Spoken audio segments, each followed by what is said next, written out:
Taste the Daily. NEET தேர்வை ரத்து செய்வோம் என கூறி மாணவர்கள் உயிரிழக்க திமுகவினர் காரணம் ஆகிவிட்டனர் என்று அதிமுக பொதுச் செயலாளர் எடப்பாடி கே பழனிசாமி குற்றம் சாட்டியுள்ளார்.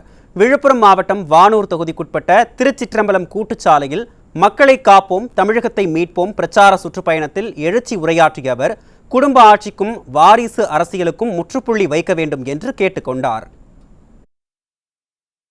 மிகப்பெரிய பொய். நீட் தேர்வு ரத்துன்னு சொன்னார். இதை நம்பி பெற்றோர்களும் இளைஞர்களும் மாணவர்களும் வாக்களிச்சாங்க. திமுக ஜெயிச்சு வந்த பிறகு 4 வருஷம் நீட் தேர்வு ரத்துன்னு சொல்லி ரத்தே செய்யாத காரணத்தினால இதை நம்பி சரியான முறையிலே நீட் தேர்வு எழுதாத காரணத்தில் நம்முடைய மாணவ செல்வங்கள் உயிர் நீத்தது தான் மிச்சம். இப்படி பொய்ய பேசி பேசி மக்களை நம்ப வைத்து வாக்குகளை பெற்று ஆட்சிக்கு வந்த பிறகு ரத்த வேடம் போடுகின்ற கட்சி திமுக கட்சி.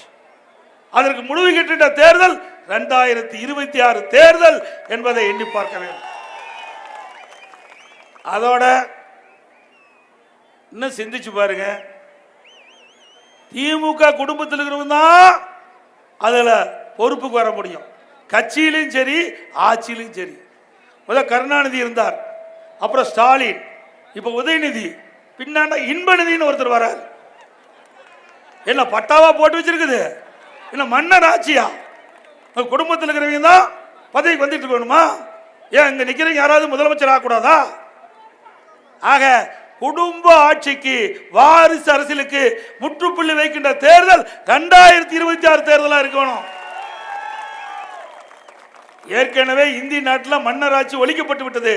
இப்ப மீண்டும் திமுக மூலமாக மன்னர் ஆட்சி வர துடித்துக் கொண்டிருக்கின்றார்கள். அதற்கு 2026 தகுந்த பதிலடியை இந்த மக்கள் கொடுக்க வேண்டும் என்று அன்போடு இந்த நேரத்தில் கேட்டுக்கிறேன்.